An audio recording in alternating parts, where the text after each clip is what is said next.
ಯೋಗೇಶ್ ಗೌಡ ಕೊಲೆ ಪ್ರಕರಣದಲ್ಲಿ ಕಾಂಗ್ರೆಸ್ ಶಾಸಕ ವಿನಯ್ ಕುಲಕರ್ಣಿ ಸೇರಿದಂತೆ 17 ಜನ ಅಪರಾಧಿಗಳು ಅಂತ ನಿನ್ನೆ ಕೋರ್ಟ್ ಆದೇಶ ಮಾಡಿತ್ತು. ಅಪರಾಧಿಗಳಿಗೆ ನಾಳೆ ಕೋರ್ಟ್ ಶಿಕ್ಷೆಯ ಪ್ರಮಾಣವನ್ನು ಪ್ರಕಟಿಸಲಿದೆ. ಶಿಕ್ಷೆ ಪ್ರಮಾಣದ ಕುರಿತು ಇವತ್ತು ಜನಪ್ರತಿನಿಧಿಗಳ ವಿಶೇಷ ನ್ಯಾಯಾಲಯದಲ್ಲಿ ಸುದೀರ್ಘವಾಗಿ ವಾದ ಪ್ರತಿವಾದ ನಡೆಯಿತು. ಅಪರಾಧಿಗಳ ಪರ ವಕೀಲರು ಹಾಗೂ ಸಿಬಿಐ ಪರ additional solicitor general SV. Raju ವಾದ ಪ್ರತಿವಾದ ಮಂಡಿಸಿದ್ರು. ವಾದ ಆಲಿಸಿದ ನ್ಯಾಯಮೂರ್ತಿ ಸಂತೋಷ್ ಗಜಾನನ ಭಟ್ ನಾಳೆಗೆ ಆದೇಶವನ್ನ ಕಾಯ್ದಿರಿಸಿದ್ದಾರೆ. ಎಷ್ಟು ವರ್ಷ ಜೈಲು ಶಿಕ್ಷೆ ಆಗುತ್ತೋ ಅನ್ನುವ ಆತಂಕದಲ್ಲಿ ಅಪರಾಧಿ ಶಾಸಕ ವಿನಯ್ ಕುಲಕರ್ಣಿ ಕೋರ್ಟ್ನಲ್ಲಿ ಟೆನ್ಷನ್ನಲ್ಲಿ ಹಾಜರಿದ್ದರು. ಕೊಲೆ ಕೇಸಲ್ಲಿ ಶಾಸಕ ವಿನಯ್ ಕುಲಕರ್ಣಿ ದೋಷಿ ಎಂಬ ಕೋರ್ಟ್ನ ತೀರ್ಪನ್ನ ಮೃತ ಯೋಗೇಶ್ ಗೌಡ ಸಹೋದರಿಯರು ಸ್ವಾಗತಿಸಿದ್ದಾರೆ. ವಿನಯ್ ಕುಲಕರ್ಣಿಗೆ ಕನಿಷ್ಠ ಜೀವಾವಧಿ ಶಿಕ್ಷೆಯಾದರೂ ಆಗಬೇಕು. 10 ವರ್ಷ ನಂತರ ಕೊನೆಗೂ ನ್ಯಾಯ ಸಿಕ್ಕಿದೆ. ನಮ್ಮ ತಮ್ಮನ ಆತ್ಮಕ್ಕೆ ಶಾಂತಿ ಸಿಕ್ಕಿದೆ. ಅಧಿಕಾರ ಮತ್ತು ಹಣದ ಬಲ ಯಾವುದೂ ಶಾಶ್ವತವಲ್ಲ. ನ್ಯಾಯಾಧೀಶರಿಗೆ ಮತ್ತು ವಕೀಲರಿಗೆ ಧನ್ಯವಾದ ಹೇಳ್ತೀವಿ ಅಂತ ಯೋಗೇಶ್ ಗೌಡ ಸಹೋದರಿ ಅಕ್ಕ ಮಹಾದೇವಿ ಮತ್ತು ಜಗದೀಶ್ವರಿ ಹೇಳಿದ್ದಾರೆ. ನಮಗೀಗ ಅದನ್ನು ತೀರ್ಪು ಕೊಟ್ಟಿದ್ದಕ್ಕೆ ನಮಗೆ ಕೋರ್ಟಿಗೆ ನಾವು ಧನ್ಯವಾದ ಸಲ್ಲಿಸ್ತೇವೆ. 10 ವರ್ಷದ ಒಳಗೆ 10 ವರ್ಷ ಆಯ್ತು ನಮ್ಮ ತಮ್ಮಂದಾಗಿ. ಇನ್ನು ನಾವು ಅವಾಗ ಕಾಯ್ಬೇಕಾಗಿತ್ತು. ಅವಾಗ ನಮ್ಗೆ ಇದಾಗಲಿಲ್ಲ, ಯಾರೂ ಸಪೋರ್ಟ್ ಮಾಡಲಿಲ್ಲ. ಇವಾಗ ಇದು ಬಸವರಾಜ ಮುತ್ತಿಗೆಯವರು ಅವಾಗ ಅವ್ರು ವಿನಯ್ ಕುಲಕರ್ಣಿಯವ್ರಿಗೆ ಬೆನ್ನೆತ್ತಿ ನಮಗೆ ಮಾಡಲಿಲ್ಲ. ಆದರೆ ಅವಾಗ ಇನ್ಫಾರ್ಮೇಷನ್ ಕೊಟ್ಟಿದ್ರೆ ನಮ್ಮ ತಮ್ಮ ಇವತ್ತು ಬದಿ ಕುಡಿತಿದ್ದ. ನಿಜ ಅಂತ ಹೇಳಿದ್ದಕ್ಕೆ ಬಸವರಾಜ ಮುತ್ತಿಗೆಯವ್ರು ಹೇಳಿದ್ದಕ್ಕೆ ನಮ್ಮ ತಮ್ಮಗೆ ಇದಾಗಿದ್ದಕ್ಕೆ ನ್ಯಾಯ ಸಿಕ್ಕೈತೆ ಅಂತೇಳಿ ನಾ ಕೋರ್ಟಿಗೆ, ಆಮೇಲೆ ಸಿಬಿಐ ಸರಿಗೆ, ವಕೀಲಿಗೆ ಎಲ್ಲರಿಗೂ ನಾನು ಅವ್ರಿಗೆ ಧನ್ಯವಾದವನ್ನು ಹೇಳ್ತೇನೆ. ನ್ಯಾಯಾಲಯಕ್ಕಂತೂ ಧನ್ಯವಾದ ಹೇಳ್ತೇವೆ ರೀ. ಮತ್ತು ಬಸವರಾಜ್ ಅಣ್ಣಾಗ ಮತ್ತು ಮುತ್ತಿಗೆ ಅಣ್ಣಾಗ ಭಾಳ ಥ್ಯಾಂಕ್ಸ್ ಹೇಳ್ತೇವೆ ಸರ್. ಅವರು ನಮಗೆ ನ್ಯಾಯ ಕೊಡಿಸಿದ್ರು ಮತ್ತು ನಮ್ಗೆ ಭಾಳ ಖುಷಿ ಐತ್ರಿಪ್ಪ. ಯೋಗೇಶ್ ಗೌಡ ಹತ್ಯೆ ಪ್ರಕರಣದಲ್ಲಿ ನ್ಯಾಯಕ್ಕಾಗಿ ಹೋರಾಟ ಮಾಡಿದವರಿಗೆ ಬೆದರಿಕೆಯ ಭೀತಿ ಇದೆ. ಸಾಮಾಜಿಕ ಹೋರಾಟಗಾರ ಬಸವರಾಜ್ ಕೋರಾವರ ಅವರ ಕುಟುಂಬಕ್ಕೆ ಬೆದರಿಕೆಯ ಭೀತಿ ಇದೆ ಅಂತ ಕೋರವಾರ ಪತ್ನಿ ಸುಮಂಗಳ ಹೇಳಿದ್ದಾರೆ. ನಮ್ಮ ಮನೆಯವರಿಗೆ ಮತ್ತು ನಮಗೂ ಬೆದರಿಕೆ ಇದೆ. ಕೊಲೆ ಆರೋಪ ಹೊತ್ತವರು ಅತ್ಯಂತ ಪ್ರಭಾವಿಗಳು. ಹೀಗಾಗಿ ಅಗತ್ಯ ಭದ್ರತೆ ಕೊಡಬೇಕು ಅಂತ ಒತ್ತಾಯಿಸಿದ್ದಾರೆ. ಮೇಡಮ್, ಇದು ಪ್ರಭಾವಿ ವ್ಯಕ್ತಿಗಳ ಬೆನ್ನು ಹತ್ತಿ ಇದು ಒಂದು ಜಯ ಸಿಕ್ಕೈತಿ. ಹಾಗಾಗಿ ಸ್ವಲ್ಪ ಜೀವ ಬೆದರಿಕೆ ಅನಿಸುತ್ತೆ ಸರ್. ಈಗ ನಾವು ಗೃಹಿಣಿ ಆಗೋದ್ರಿಂದ ಒಂದು ತರಕಾರಿಗೆ ಆಯ್ತು, ಒಂದು ಏನಾರು ತರಕಾತ ಅಂಗಡಿ ಅಡ್ಡಾಡೋದಿರ್ತೈತೆ ಸರ್. ಹಾಗಾಗಿ ಈಗ ಹೋಗುವಲ್ಲೇ ಬರುವಲ್ಲೇ ಸ್ವಲ್ಪ ಭಯ ಅನಿಸ್ತದೆ ಸರ್. ಅವಾಗ ಇಬ್ಬರು ಪೊಲೀಸರು ಬಂದಿದ್ದರು. ಪಾಪ ಅವರು ಭಾಳ ನಂಗೆ ಸಹಕರಿಸಿದ್ರು. ಮೇಡಮ್ ನೀವು ಮಲ್ಕೊಡ್ರಿ, ನಾವಿಬ್ಬರು ಅದೇವಿ, ನಾನು ಕಾಯ್ತೀವಿ, ಟೆನ್ಷನ್ ಮಾಡ್ಕೊಬೇಡ್ರಿ ಅಂತಂದರು. ರಕ್ಷಣೆ ಕೊಡಿ ಅಂತ ನಾನು ಕೇಳ್ಕೊತೀನಿ ಸರ್. ಚುನಾವಣೆಗಳಲ್ಲಿ ಮಹಿಳೆಯರಿಗೆ 33% ಮೀಸಲಾತಿ ಜಾರಿ ಸಂಬಂಧ ಇಂದಿನಿಂದ ಸಂಸತ್ ವಿಶೇಷ ಅಧಿವೇಶನ ಶುರುವಾಗಿದೆ. ಮಹಿಳಾ ಮೀಸಲಾತಿಯ ನಾರಿ ಶಕ್ತಿ ವಂದನ್ ಅಧಿನಿಯಮ 2023 ತಿದ್ದುಪಡಿ, ಕ್ಷೇತ್ರಗಳ ಮರುವಿಂಗಡಣೆ ಬಿಲ್ ಸೇರಿ 3 ವಿಧೇಯಕಗಳು ಲೋಕಸಭೆಯಲ್ಲಿ ಮಂಡನೆ ಆಗಿದೆ. ಮಹಿಳಾ ಮೀಸಲಾತಿ ಮಸೂದೆ ಮಂಡನೆಗೆ 251 ಸದಸ್ಯರು ಸಮ್ಮತಿ ಸೂಚಿಸಿದ್ದಾರೆ. 185 ಸದಸ್ಯರು ವಿರೋಧ ವ್ಯಕ್ತಪಡಿಸಿದ್ದಾರೆ. ಹೀಗಾಗಿ ಮಂಡನೆಗೆ ಬಹುಮತ ವ್ಯಕ್ತವಾಗಿದ್ದು ನಾಳೆ ಸಂಜೆ 4 ಗಂಟೆಗೆ ನಾರಿ ಶಕ್ತಿ ಮಸೂದೆ ಅಂಗೀಕಾರಕ್ಕೆ ಮತದಾನ ನಡೆಯಲಿದೆ. ಇನ್ನು ಮಧ್ಯಾಹ್ನ 3 ಗಂಟೆಗೆ ಸಂಸತ್ನ ಪ್ರಧಾನಿ ಮೋದಿ ಭಾಷಣ ಮಾಡಲಿದ್ದಾರೆ. ಸಂಸತ್ನಲ್ಲಿ ನಾರಿ ಶಕ್ತಿ ಮಸೂದೆ ಮತ್ತು ಸಂಸತ್ ಕ್ಷೇತ್ರಗಳ ಪುನರ್ ವಿಂಗಡಣೆ ಕುರಿತು ಪ್ರಧಾನಿ ಮೋದಿ ಮಾತನಾಡಲಿದ್ದಾರೆ. ವಿಪಕ್ಷಗಳ ಆರೋಪಕ್ಕೆ ಉತ್ತರ ಕೊಡುವ ನಿರೀಕ್ಷೆ ಇದೆ. ರಾಜ್ಯ ಸರ್ಕಾರಕ್ಕೆ ಕರವೇ ಹೊಸ ಡಿಮ್ಯಾಂಡ್ ಇಟ್ಟಿದೆ. ಮಹಾರಾಷ್ಟ್ರದಲ್ಲಿ ಆಟೋ ಮತ್ತು ಟ್ಯಾಕ್ಸಿ ಚಾಲಕರಿಗೆ ಮರಾಠಿ ಭಾಷೆ ಕಡ್ಡಾಯ ಮಾಡಲಾಗಿದೆ. ಅದೇ ರೀತಿ ಕರ್ನಾಟಕದಲ್ಲೂ ಕನ್ನಡ ಭಾಷೆ ಕಡ್ಡಾಯ ಮಾಡಬೇಕು. ಮಹಾರಾಷ್ಟ್ರ ಮಾದರಿಯ ನಿಯಮವನ್ನ ಜಾರಿಗೆ ತನ್ನಿ ಅಂತ ಕರವೇ ರಾಜ್ಯಾಧ್ಯಕ್ಷ ಟಿ.ಎ. ನಾರಾಯಣಗೌಡ ಸಿಎಂ ಸಿದ್ದರಾಮಯ್ಯ ಅವರಿಗೆ ಮನವಿ ಮಾಡಿದ್ದಾರೆ. ಕನ್ನಡದಲ್ಲಿ ವ್ಯವಹರಿಸಲು ಬಾರದವರಿಗೆ ಜಿಎಲ್ ಕೊಡಬಾರದು. ಕನ್ನಡದ ಅಸ್ಮಿತೆ ಉಳಿಬೇಕು ಅಂದ್ರೆ ಈ ನಿಯಮ ಜಾರಿಗೆ ತನ್ನಿ ಅಂತ ಎಕ್ಸ್ ಮೂಲಕ ಟಿ.ಎ. ನಾರಾಯಣಗೌಡ ಒತ್ತಾಯಿಸಿದ್ದಾರೆ. ಕಾಂಗ್ರೆಸ್ನಲ್ಲಿ ದಾವಣಗೆರೆ ದಕ್ಷಿಣ ಉಪಚುನಾವಣೆಯ ವಿಚಾರ ಬಿರುಗಾಳಿ ಎದ್ದಿದೆ. ಪಕ್ಷ ವಿರೋಧಿ ಚಟುವಟಿಕೆ ಆರೋಪದಲ್ಲಿ ಸಚಿವ ಜಮೀರ್ ಅಹಮದ್ ತಲೆದಂಡಕ್ಕೆ ವಿರೋಧಿ ಪಡೆ ಪಟ್ಟು ಹಿಡಿದಿದೆ. ಈ ಕಾರಣಕ್ಕೆ ಎಚ್ಚರಿಕೆ ಹೆಜ್ಜೆ ಇಡಲು ಮುಂದಾಗಿರುವ ಜಮೀರ್ ಇಂದು ಕೆಪಿಸಿಸಿ ಅಧ್ಯಕ್ಷ ಡಿಕೆ ಶಿವಕುಮಾರ್ ಭೇಟಿಯಾಗಿ ಚರ್ಚೆ ನಡೆಸುವ ಸಾಧ್ಯತೆ ಇದೆ. ಬೀಸುವ ದೊಣ್ಣೆಯಿಂದ ತಪ್ಪಿಸಿಕೊಂಡು ಜಮೀರ್ ತಂತ್ರ ರೂಪಿಸಿದ್ದಾರೆ ಅಂತ ಹೇಳಲಾಗ್ತಾ ಇದೆ. ಸಚಿವ ಜಮೀರ್ ಟೀಮ್ ವಿರುದ್ಧ ಶಿಸ್ತು ಕ್ರಮದ ವಿಚಾರದ ಬಗ್ಗೆ ಶಾಸಕ ಬಾಲಕೃಷ್ಣ ಮಾತನಾಡಿದರು. ಯಾರೂ ಕೂಡ ಪಕ್ಷಕ್ಕಿಂತ ದೊಡ್ಡವರಲ್ಲ. ಪಕ್ಷಕ್ಕೆ ವಿರುದ್ಧವಾಗಿ ನಡೆದುಕೊಂಡರೆ ಕ್ರಮ ಆಗುತ್ತೆ. ಈ ಗೊಂದಲ ಆಗಿರೋದೇ ಅಲ್ಪಸಂಖ್ಯಾತರಿಂದ ಅಲ್ವಾ? ಯಾರೇ ಆಗಲಿ, ಸಿಎಂ ಆಗಲಿ, ಡಿಸಿಎಂ ಆಗಲಿ, ನಾನಾಗಲಿ, ಜಮೀರ್ ಆಗಲಿ, ಪಕ್ಷಕ್ಕೆ ತೊಂದರೆ ಆಗುವ ಕೆಲಸ ಮಾಡಿದರೆ ಕ್ರಮ ಆಗುತ್ತೆ ಅಂತ ಹೇಳಿದ್ದಾರೆ. ನಾವು ಹೇಳ್ತಾ ಇರ್ತಕ್ಕಂಥದ್ದು ಯಾರೇ ಆಗಲಿ, ಅದು ಸಿಎಂఏ ಆಗಲಿ, ಅದು ಡಿ ಸಿ ಎಂ ಎ ಆಗಲಿ, ಅದು ನಾವೇ ಆಗಲಿ, ಅದು ಜಮೀರ್ ಆಗಲಿ, ಯಾರು ಆಗಲಿ, ಯಾರಾದರೂ ಕೂಡ ಪಕ್ಷಕ್ಕೆ ತೊಂದರೆ ಆಗ್ತಕ್ಕಂಥ ಕೆಲಸ ಮಾಡೋದು ಎಲ್ಲರ ಮೇಲೂ ಶಿಸ್ತು ಕ್ರಮ ತಗೋತಾರೆ.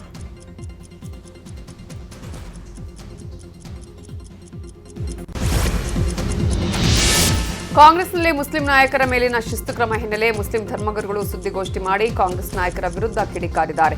ಮುಸ್ಲಿಂ ಧಾರ್ಮಿಕ ಮುಖಂಡರು ಮಾತಾಡಿ 2023ರಲ್ಲೇ ದಾವಣಗೆರೆ ದಕ್ಷಿಣದಲ್ಲಿ ಮುಸ್ಲಿಮರಿಗೆ ಟಿಕೆಟ್ ಕೊಡಬೇಕು ಅನ್ನುವ ಬೇಡಿಕೆ ಇತ್ತು. ಬೈ ಎಲೆಕ್ಷನ್ ಅಲ್ಲಾದರೂ ನಮಗೆ ಅಲ್ಲಿನ ಟಿಕೆಟ್ ಕೊಡಬೇಕಾಗಿತ್ತು, ಆದರೆ ಕೊಟ್ಟಿಲ್ಲ. ಇದು ಸರಿಯಲ್ಲ. ಇದನ್ನು ಮುಸ್ಲಿಮರು ಒಪ್ಕೊಳ್ಳೋದಕ್ಕೆ ಸಾಧ್ಯ ಇಲ್ಲ. ಒಂದು ಕುಟುಂಬಕ್ಕಾಗಿ ಸಿದ್ದರಾಮಯ್ಯ ಅಹಿಂದ ವರ್ಗವನ್ನ ಕಡೆಗಣಿಸುವುದು ಸರಿಯಾ? ಶಿವಶಂಕರಪ್ಪ ಪುತ್ರ ಸಚಿವರು, ಅವರ ಪತ್ನಿಯು ಎಂಪಿ, ಮೊಮ್ಮಗನಿಗೆ ಟಿಕೆಟ್ ಕೊಡುವ ಅಗತ್ಯ ಏನಿತ್ತು ಅಂತ ಪ್ರಶ್ನಿಸಿ ಕಿಡಿಕಾರಿದ್ದಾರೆ. बागलकोट और दावनगिरा साउथ इक्वल नहीं है, ये बिल्कुल अलग है. सीट जो है 80 तकरीबन 80,000 मुस्लिम वोट है.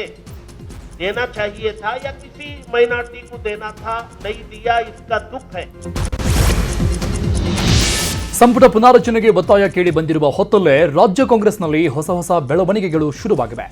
ಡಿಕೆ ಶಿವಕುಮಾರ್ ಅವರ ಭೇಟಿಗೆ ಕಾಂಗ್ರೆಸ್ ಶಾಸಕರು ಆಗಮಿಸಿದರು. ಸದಾಶಿವನಗರದ ಡಿಕೆಶಿ ನಿವಾಸಕ್ಕೆ ಶಾಸಕರಾದ ಅಬ್ಬಯ್ಯ ಪ್ರಸಾದ್ ಕೋನರೆಡ್ಡಿ ಆಗಮಿಸಿ ಚರ್ಚೆ ನಡೆಸಿದ್ದಾರೆ.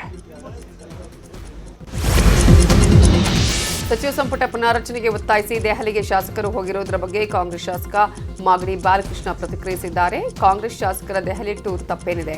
ಪ್ರಜಾಪ್ರಭುತ್ವ ವ್ಯವಸ್ಥೆಯಲ್ಲಿ ಕೇಳುವ ಹಕ್ಕು ಇದೆ. ಸಂಪುಟ ಪುನಾರಚನೆ ಆಗಬಹುದು ಅನ್ನುವ ವಿಶ್ವಾಸವೂ ಇದೆ.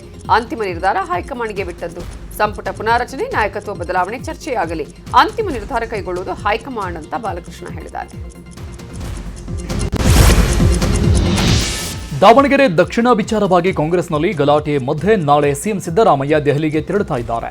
ದೆಹಲಿಯಲ್ಲಿ ನಡೆಯಲಿರುವ ಬ್ರಿಡ್ಜ್ ಟು ಬೆಂಗಳೂರು ಕಾರ್ಯಕ್ರಮದಲ್ಲಿ ಸಿಎಂ ಭಾಗಿಯಾಗಲಿದ್ದಾರೆ. ರಾಜ್ಯಕ್ಕೆ ಬಂಡವಾಳ ಹೂಡಿಕೆಗೆ ಉತ್ತೇಜಿಸುವ ನಿಟ್ಟಿನಲ್ಲಿ ಐಟಿಬಿಟಿ ಇಲಾಖೆ ಆಯೋಜನೆ ಮಾಡಿರುವ ಈ ಕಾರ್ಯಕ್ರಮದಲ್ಲಿ ಸುಮಾರು 80 ದೇಶದ ರಾಯಭಾರಿಗಳು ಭಾಗಿಯಾಗಲಿದ್ದಾರೆ. ಕಾರ್ಯಕ್ರಮದ ಬಳಿಕ ಕಾಲಾವಕಾಶ ಸಿಕ್ಕರೆ ಎಐಸಿಸಿ ಅಧ್ಯಕ್ಷ ಮಲ್ಲಿಕಾರ್ಜುನ ಖರ್ಗೆ, ಕೆಸಿ ವೇಣುಗೋಪಾಲ್ ಅವರನ್ನ ಸಿಎಂ ಭೇಟಿಯಾಗುವ ಸಾಧ್ಯತೆ ಇದೆ. ದಾವಣಗೆರೆ ಬೈ ಎಲೆಕ್ಷನ್ನಲ್ಲಿ ಪಕ್ಷ ವಿರೋಧಿ ಚಟುವಟಿಕೆ ಬಗ್ಗೆ ಸಮಾಲೋಚನೆ ನಡೆಸುವ ಸಾಧ್ಯತೆ ಇದೆ. ಸಂಪುಟ ಪುನಾರಚನೆಗೆ ಒತ್ತಾಯಿಸಿ ದೆಹಲಿಯಲ್ಲಿ ಬೀಡು ಬಿಟ್ಟಿರೋ ಕಾಂಗ್ರೆಸ್ನ ಹಿರಿಯ ಶಾಸಕರು ರಾಜ್ಯ ಕಾಂಗ್ರೆಸ್ ಉಸ್ತುವಾರಿ ರಣದೀಪ್ ಸುರ್ಜೇವಾಲಾ ಅವರನ್ನ ಭೇಟಿಯಾಗಿದ್ದಾರೆ. ದೆಹಲಿಯ ಸುರ್ಜೇವಾಲಾ ನಿವಾಸಕ್ಕೆ 12 ಮಂದಿ ಹಿರಿಯ ಶಾಸಕರು ತೆರಳಿ ಸುರ್ಜೇವಾಲಾ ಅವರ ಜೊತೆ ಮಾತುಕತೆ ಮಾಡಿದ್ದಾರೆ. ಸಚಿವ ಸಂಪುಟ ಪುನಾರಚನೆಗೆ ಮನವಿ ಮಾಡಿಕೊಂಡಿದ್ದಾರೆ. ಇವತ್ತು ಸಿಎಂ ಸಿದ್ದರಾಮಯ್ಯ ಸಚಿವ ಸಂಪುಟ ಸಭೆ ನಡೆಸಲಿದ್ದಾರೆ. ಹಲವು ಅಭಿವೃದ್ಧಿ ಕಾರ್ಯಗಳಿಗೆ ಆಡಳಿತಾತ್ಮಕ ಅನುಮೋದನೆ ಸಿಗುವ ಸಾಧ್ಯತೆ ಇದೆ. ಜಿಬಿಎ ವ್ಯಾಪ್ತಿಯಲ್ಲಿ 76.50 ಕಿಲೋಮೀಟರ್ ಎಲಿವೇಟೆಡ್ ಕಾರಿಡಾರ್ ನಿರ್ಮಾಣ, ಬೆಂಗಳೂರು ತ್ಯಾಜ್ಯ ನೀರು ಸಂಸ್ಕರಣಾ ಘಟಕದಲ್ಲಿ ಕೆಸರಿನಿಂದ ಬಯೋಗ್ಯಾಸ್ ಉತ್ಪಾದನೆ, ಜೆಜೆಎಂ 2.20 ಅನುಷ್ಠಾನ ಸಂಬಂಧ ಕೇಂದ್ರ, ರಾಜ್ಯ ಸರ್ಕಾರಗಳ ನಡುವೆ ತಿಳುವಳಿಕೆ ಸಂಬಂಧ ಒಡಂಬಡಿಕೆ ಕುರಿತು ಸಭೆಯಲ್ಲಿ ಮಹತ್ವದ ಚರ್ಚೆ ಆಗಲಿದೆ. ಕೋಲಾರ ಜಿಲ್ಲೆಯ ಮಾಲೂರಲ್ಲಿ ಕಾರ್ಮಿಕ ಇಲಾಖೆಯ ಕಾರ್ಯಕ್ರಮ ಹಿನ್ನೆಲೆ ಸಾರ್ವಜನಿಕರಿಗೆ ಭರ್ಜರಿ ಬಿರಿಯಾನಿ ಊಟ ಆಯೋಜಿಸಲಾಗಿದೆ. ಮಾಲೂರು ತಾಲೂಕಿನ ಕೆಜಿಹಳ್ಳಿ ಗ್ರಾಮದಲ್ಲಿ ಕಾರ್ಮಿಕ ಇಲಾಖೆಯಿಂದ ನಿರ್ಮಿಸಲಾಗಿರುವ ಐಟಿಐ ಕಾಲೇಜ್ ಕಟ್ಟಡವನ್ನು ಲಾರ್ಡ್ ಉದ್ಘಾಟಿಸಲಿದ್ದಾರೆ. ಈ ಹಿನ್ನೆಲೆ ಕಾರ್ಯಕ್ರಮಕ್ಕೆ ಬಂದ ಜನರಿಗೆ ಭರ್ಜರಿ ಬಿರಿಯಾನಿ ಊಟ ತಯಾರಿಸಲಾಗಿದೆ.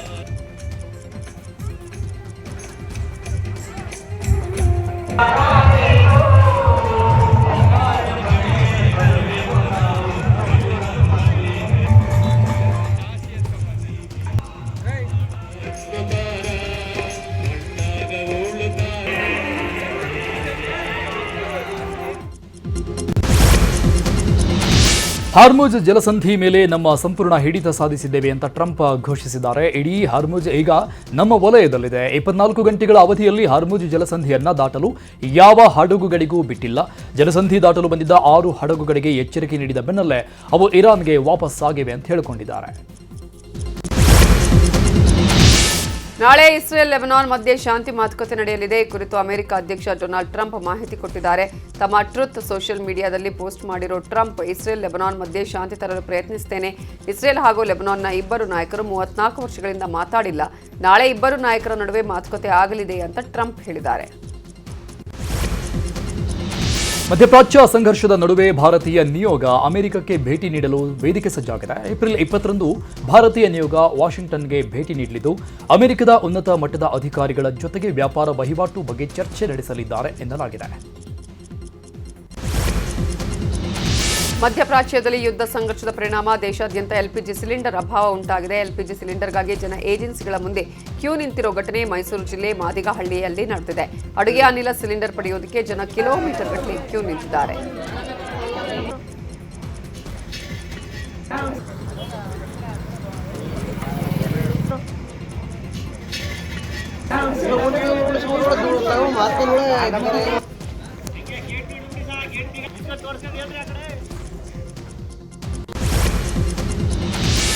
ಇಂದಿನಿಂದ ಬೆಂಗಳೂರಲ್ಲಿ ಮನೆ ಮನೆ ಗಣತಿ ಆರಂಭವಾಗಲಿದೆ. 1 ತಿಂಗಳ ಕಾಲ ಜನಗಣತಿ ನಡೆಯಲಿದ್ದು ಮನೆಯ ಸ್ಥಿತಿ, ಮೂಲಸೌಕರ್ಯ, ಆಸ್ತಿ ವಿವರ ಸಂಗ್ರಹಿಸಲಾಗುತ್ತೆ. ಇದುವರೆಗೂ ಸ್ವಯಂ ಜನಗಣತಿಗೆ ಅವಕಾಶ ಕೊಡಲಾಗಿತ್ತು. ಈಗಾಗಲೇ ಏಪ್ರಿಲ್ 1ರಿಂದ 15ರವರೆಗೆ ಸ್ವಯಂ ಗಣತಿ ನಡೆಸಲಾಗಿದೆ. ಈಗ ಮನೆ ಮನೆಗೆ ತೆರಳಿ ಗಣತಿದಾರರು ಜನಗಣತಿ ನಡೆಸ್ತಾ ಇದ್ದಾರೆ. ಗಣತಿ ವೇಳೆ ಪ್ರತಿ ಕುಟುಂಬದ ಸಂಪೂರ್ಣ ಸಾಮಾಜಿಕ ಆರ್ಥಿಕ ವಿವರಗಳ ಕಲೆ ಹಾಕಲಾಗುತ್ತೆ. ಗಣತಿಯಲ್ಲಿ ಒಟ್ಟು 33 ಪ್ರಶ್ನೆಗಳಿರುತ್ತೆ. ಈ ಬಾರಿ ಜನಗಣತಿ ಪೂರ್ಣ ಡಿಜಿಟಲ್ ವ್ಯವಸ್ಥೆಯಲ್ಲಿ ನಡೆಯುತ್ತೆ. ಕಾರ್ ಡ್ರಿಫ್ಟಿಂಗ್ ಪ್ರಕರಣದಲ್ಲಿ ಮುತ್ತಪ್ಪ ರೈ ಪುತ್ರ ರಿಕ್ಕಿ ರಾಯ್ ವಿರುದ್ಧ ಬೆಂಗಳೂರಿನ ಕಬ್ಬನ್ ಪಾರ್ಕ್ ಸಂಚಾರ್ ಠಾಣೆಯಲ್ಲಿ ಎಫ್ಐಆರ್ ದಾಖಲಾಗಿತ್ತು. ಈ ಎಫ್ಐಆರ್ ರದ್ದು ಕೋರಿ ಆರೋಪಿ ರಿಕ್ಕಿ ರಾಯ್ ಹೈಕೋರ್ಟ್ಗೆ ಅರ್ಜಿ ಸಲ್ಲಿಸಿದ್ದಾರೆ. ಕಳೆದ ತಿಂಗಳು ಅನಿಲ್ ಕುಂಬ್ಳೆ ಸರ್ಕಲ್ನಲ್ಲಿ ರಿಕ್ಕಿ ರಾಯ್ ಲ್ಯಾಂಬೋರ್ಗಿನಿ ಕಾರ್ನಲ್ಲಿ ಡ್ರಿಫ್ಟ್ ಮಾಡಿದ್ರು. ಈ ಸಂಬಂಧ ಪೊಲೀಸರು ಎಫ್ಐಆರ್ ದಾಖಲಿಸಿದರು. ಬೆಂಗಳೂರು ಪೊಲೀಸರು ಭರ್ಜರಿ ಕಾರ್ಯಾಚರಣೆ ನಡೆಸಿದ್ದಾರೆ. ನಗರದ ವಿವಿಧ ಠಾಣೆಗಳಲ್ಲಿ ವ್ಯಾಪ್ತಿಯಲ್ಲಿ ಕಾರ್ಯಾಚರಣೆ ನಡೆಸಿ ಒಟ್ಟು 11.81 ಕೋಟಿ ಬೆಲೆಯ ಡ್ರಗ್ಸ್ ಅನ್ನು ವಶಕ್ಕೆ ಪಡೆದಿದ್ದಾರೆ. 2 ವಿದೇಶಿ ಮಹಿಳೆಯರು ಸೇರಿ 10 ಆರೋಪಿಗಳನ್ನು ಬಂಧನ ಮಾಡಲಾಗಿದೆ. ಈ ಬಂಧಿತರಿಂದ 5.9 KG MDMA, 1.15 KG cocaine, 21 KG ganja, 19 gram ecstasy pills ಹಾಗೂ 1 ಬೈಕ್ ಅನ್ನು ಪೊಲೀಸರು ಜಪ್ತಿ ಮಾಡಿದ್ದಾರೆ. ಯಲಹಂಕ, ದೇವರ ಜೀವನಹಳ್ಳಿ, ಬಾಣಸವಾಡಿ, ಕೋರಮಂಗಲ, ಬೊಮ್ಮನಹಳ್ಳಿ, ಪುಲಕೇಶಿನಗರ ಪೊಲೀಸ್ ಠಾಣೆಯಲ್ಲಿ ಪ್ರಕರಣ ದಾಖಲಾಗಿದೆ. ಕೊಲೆ ಆರೋಪಿ ನಟ ದರ್ಶನ್ ಮಾಜಿ ಮ್ಯಾನೇಜರ್ ಮಲ್ಲಿಕಾರ್ಜುನ್ ಮಲ್ಲಿ ಮಾಧ್ಯಮಗಳ ಮುಂದೆ ದಿಢೀರ್ ಪ್ರತ್ಯಕ್ಷ ಆಗಿದ್ದಾರೆ. ಸುದ್ದಿಗೋಷ್ಠಿ ಮಾಡಿರೋ ಮಲ್ಲಿ, ನಾನು ಸೋತಿರುವಂತಹ ವ್ಯಕ್ತಿ, ನಾನು ಸತ್ತಿಲ್ಲ.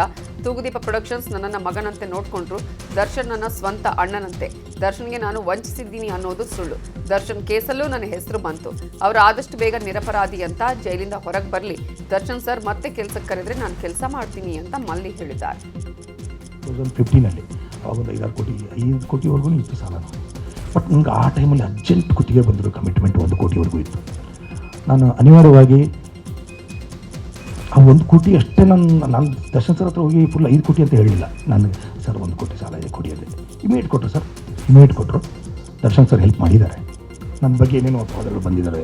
ನಾನು ಯಾವುದಕ್ಕೂ ಇಲ್ಲ. ಒಂದು ಡಿಸ್ಟ್ರಿಬ್ಯೂಷನಲ್ಲಿ ನನಗೆ ಹಿಂಗಾಗಿದೆ ಅಂತ ನನ್ನ ಮೇಲೆ ಅಪವಾದ ಬಂತು. ನಾನು ಮಾಡಿರಲಿಲ್ಲ ಸರ್.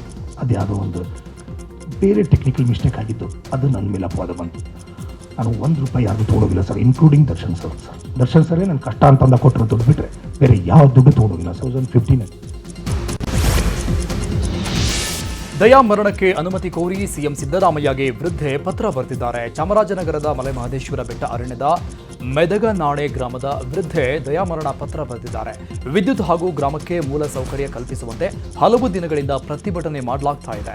ಆದರೆ ಈವರೆಗೂ ಅಧಿಕಾರಿಗಳಿಂದ ಯಾವುದೇ ಭರವಸೆ ಸಿಕ್ಕಿಲ್ಲ. ಹೀಗಾಗಿ ದಯಾಮರಣ ಕೊಡಿ ಅಂತ ಸಿಎಂಗೆ ಮನವಿ ಮಾಡಿದ್ದಾರೆ.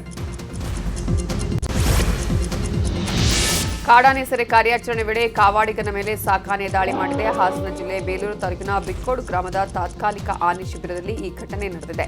ಸಾಕಾನೆ ದಾಳಿಯಿಂದ ಕಾವಾಡಿಗ ರಾಜು ಗಂಭೀರವಾಗಿ ಗಾಯಗೊಂಡಿದ್ದಾರೆ. ಕಾಡಾನೆ ಸೆರೆ ಕಾರ್ಯಾಚರಣೆಗೆ ಸಾಕಾನೆ ಸುಗ್ರೀವ ಬಂದಿದೆ. ಇವತ್ತು ಕಾರ್ಯಾಚರಣೆಗೆ ಸಿದ್ಧತೆ ನಡೆಸುವಾಗ ಕಾವಾಡಿಗ ರಾಜು ಮೇಲೆ ಸಾಕಾನೆ ಸುಗ್ರೀವ ದಾಳಿ ಮಾಡಿದ್ದು, ಗಾಯಗೊಂಡಿರುವ ರಾಜುಗೆ ಹಿಮ್ಸ್ ಆಸ್ಪತ್ರೆಯಲ್ಲಿ ಚಿಕಿತ್ಸೆ ನೀಡಲಾಗುತ್ತಿದೆ.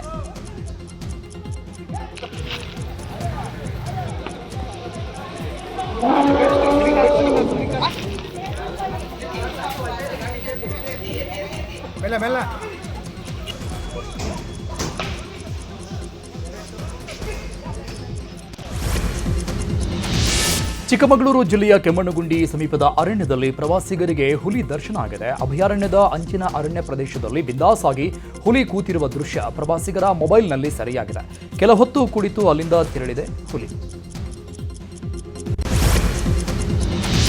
ಹಳೆಯ ಸಂಪ್ರದಾಯದಂತೆ ಎತ್ತಿನ ಬಂಡಿಯಲ್ಲಿ ವಧುವರರು ಮೆರವಣಿಗೆ ಮಾಡಲಾಗಿದ್ದು, ಶಿವಮೊಗ್ಗ ಜಿಲ್ಲೆ ಸಾಗರ ತಾಲೂಕಿನ ಕಾಗೋಡಿಯಲ್ಲಿ ಎತ್ತಿನ ಬಂಡಿಯಲ್ಲಿ ವಧುವರರ ಮೆರವಣಿಗೆ ಮಾಡಲಾಗಿದೆ. ಕಾಗೋಡಿನ ಶಾರದಕ್ಕ ಅನ್ನುವರು ಎತ್ತಿನ ಬಂಡಿ ಮೆರವಣಿಗೆ ಮಾಡಿದ್ದಾರೆ. ಮಡಿವಾಳ ಧರ್ಮಪ್ಪರವರ ಮಗ ಹೇಮಂತ್ ಹಾಗೂ ಅಂಕಿತ ಮದುವೆಯಾಗಿದ್ದು, ಊರಿನ ದೇವಸ್ಥಾನದಿಂದ ವರನ ಮನೆವರೆಗೂ ಎತ್ತಿನ ಬಂಡಿಯಲ್ಲಿ ಮೆರವಣಿಗೆ ಮಾಡಲಾಯಿತು.